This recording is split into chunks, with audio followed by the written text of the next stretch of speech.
pumilit sa inyo para i-execute itong affidavit na to? Wala po, Mr. Chair. It took me 1 week to make some reflections po.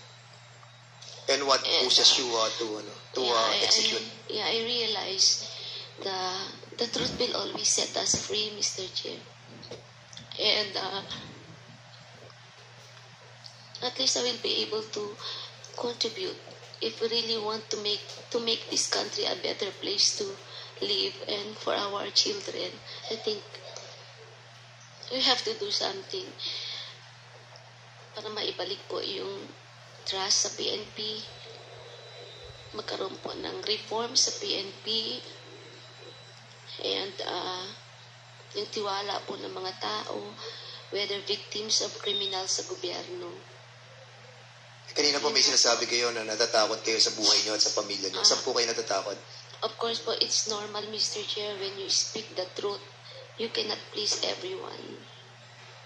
And it's normal to anybody to have that mixed emotion. But still, it took me 1 week to make reflections. And I realized I need to do my part po. Dahil po ba sa relasyon niyo sa nakaraang administrasyon kay former president? Kaya po ang damdamin niyo po ay mixed emotion? Normal lang naman bilang tao po, Mr. Chair. Pero what prevailed after a week of reflection is, I always say, the truth will always set me free. I want a better place, a better PNP, Mr. Chair. Yes, Mr. Chairman, Ma'am Garma, we are all on the same page. Kaya ginagawa po natin to para sa taong bayan. Maayos, yung PNP, mawala, ang extrajudicial killing, yung drugs. Kaya nandito po tayo. Yung sinasabi niyo po, we are totally agree on that. Kaya gusto ko lang pong i-clear at sinagot nyo na walang pumilit, nag-meditate ka for how many days before you prepare that affidavit. Nabigla nga ako ngayong Quadcom hearing na meron po kayong affidavit. So on that note, Ma'am Garma, pag-compose na po kayo, ayos na po kayo, pwede nyo po ulit basahin ang inyong affidavit. Salamat po, Mr. Chairman. Okay. SDS, are we going to ask Ms. Garma to read again? Please, Mr. Chairman. Yung kanyang affidavit, no? We hope, kasi kanina medyo hindi ko rin po naiintindihan, no? Luckily, I was able to read na yung ating pong affidavit. So, siguro kung compose na po kayo, para po maintindihan, kasi napaka-importante po nito, no? Nung binabasa ko din po, medyo na-shock din po ako. So, basically, siguro, we will give you another chance para po mabasa itong affidavit as requested and moved by SDS Don Gonzales. So, now, you have the floor again, Ma'am Roina Garma.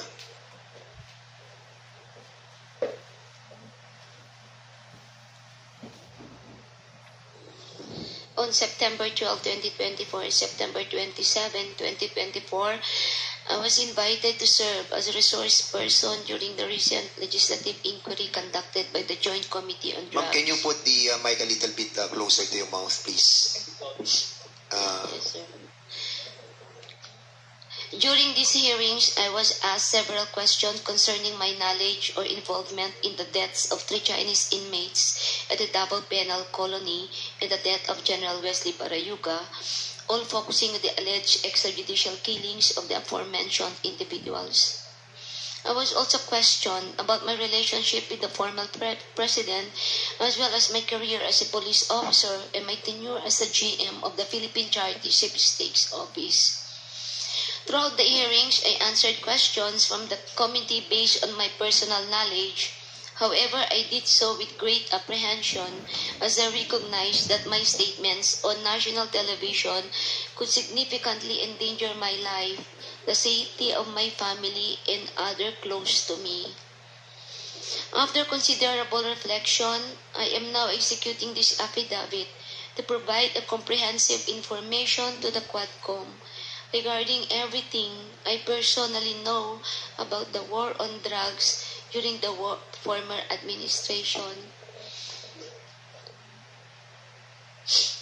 On May of 2016, I received a call from the then President Rodrigo Duterte at approximately 5 in the morning, instructing me to meet him at his residence in Doña Luisa, Davao City. I was already acquainted with then Mayor Duterte, having served as a station commander in one of the police stations in Davao during his tenure.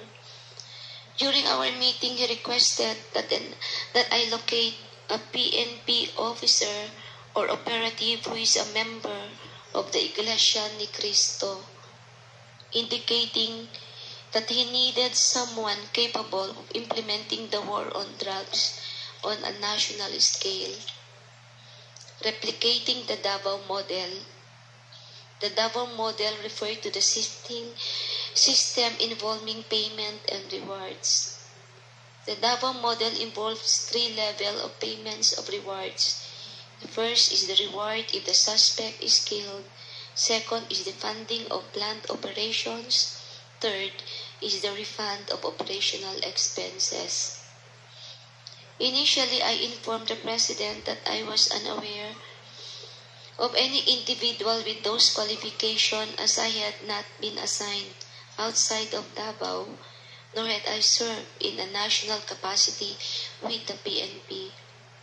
However, I recalled my upperclassman, Edilberto Leonardo, who was handling the Criminal Investigation Detection Group and was also a member of the Iglesia ni Cristo. I mentioned his name to the President. On the same day, a certain individual named Muking contacted me by the phone to request Leonardo's contact details, which I promptly provided. A week later, I learned from Arthur Narsolis via phone call that Leonardo had been summoned and was instructed to proceed to Royal Mandaya Hotel for a meeting. Leonardo informed me that he stayed at the hotel for 3 days, during which the President directed him to organize a task force similar to PAOK-TF. When Leonardo relayed this information and urged me to join the task force, I declined, citing my lack of experience in handling such operations. Leonardo subsequently informed me that he had prepared a proposal routed through Bongo outlining the task force operations, which would encompass Luzon, Visayas, and Mindanao. He also inquired if he and his classmates could have a courtesy call with the President through Bongo for a photo opportunity. Considering this, I thought it would be prudent also to invite my classmates, Bakay, Vilela, Grijaldo, Tuzon, and Dueñas, to join the courtesy call.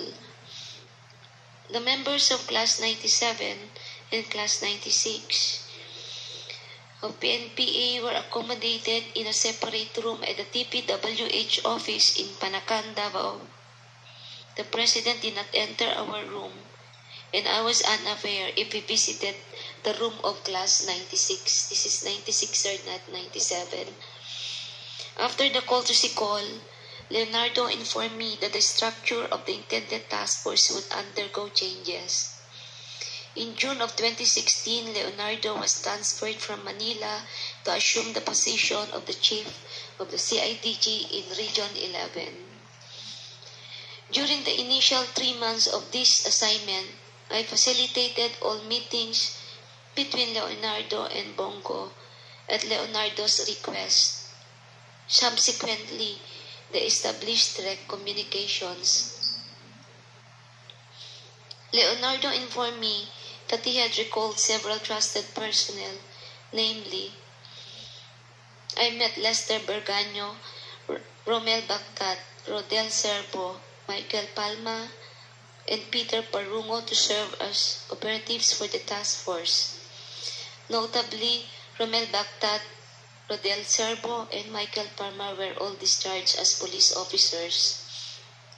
Romel Bactat and Romel Serbo, Michael Palma were all former police officers stationed at CITG 11 office.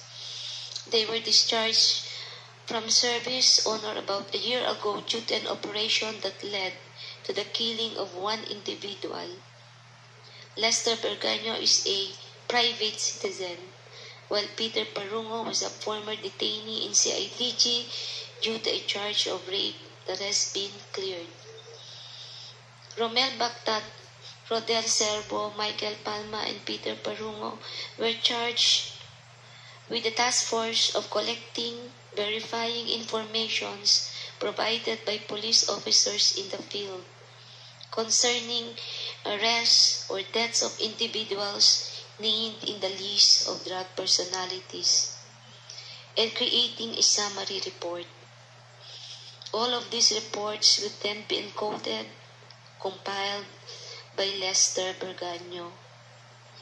The compilation is thereafter elevated to Leonardo, who will then decide what level the arrest or killing was and its corresponding reward. Rewards were only given for killings, while for arrests only the funding of the COPLAN and a refund for the expenses was given. I saw how this individual operated when I would visit the CIDG office in Region 11 to see my friend Lotlot. He also conveyed to me that the task force would be structured differently, in that he submitted a document to Bongo detailing the task force operation, including an overview of the current drug landscape in the Philippines. I was also informed that the drug structure originated from Bucor, where numerous drug lords are currently incarcerated, in that it has 3 branches, Luzon, Visayas, and Mindanao, with Peter Lim involved in the Visayas region. Once the task force became operational, I later learned that all COPLAN funds, refunds for operational expenses, and rewards against for agents were processed through the bank accounts of Peter Parungo at Metrobank, BDO, and PS Bank. Concurrently, Lester Berganyo maintained a comprehensive list of the drug personalities in the Philippines. Leonardo conducted briefings for Orpidea, IG, regional directors, and PNP chiefs regarding the operations. Additionally, if any individual died during police operation, Leonardo would report the incident to Bongo for inclusion in his weekly report and request for refunds of operational expenses. Leonardo had the final authority to determine who would be included on the list of drug personalities and to classify their threat levels, as well as the discretion to remove individuals from the list. Furthermore, in 2016, while I was at the CIDG office, following up on personnel appointments, I overheard Superintendent Padilla of Bucor discussing drug activities at the Davao Penal Colony with Leonardo. Padilla specifically mentioned certain Bucor officers involved in the drug trade, notably mentioning an officer named Ginto, who was subsequently killed along with other Bucor members. These are the critical facts I personally know regarding the drug war of the previous administration. I am prepared to provide additional details and information in the supplemental affidavit or during an executive session at the discretion of the committee. I affirm the truthfulness and accuracy of the above statement to assist in the investigation by the Joint Committee on Dangerous Drugs, Public Order and Safety, Human Rights, and Public Accounts of the Honorable House of Representatives, the Quadcom. Mr. Chair.